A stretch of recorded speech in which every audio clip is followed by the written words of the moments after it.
মানুষ হিসেবে অমানুষ হিসেবে তো জন্ম নিইনি, আমি তো মানুষের ভালোই করতে চাইছি।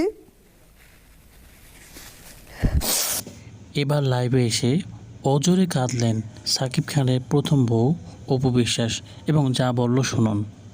ডেফিনেটলি প্রথম রোজার দিন প্রত্যেকটা সন্তানের অধিকার আছে তার বাবার সাথে দেখা করার, আমি এটাকে কোনোভাবেই মাথায় নেই। তিনি কেঁদে কেঁদে আরও অনেক কথা বলেছেন, সেগুলো আমরা এখন শুনে নাই, চলুন শুনি।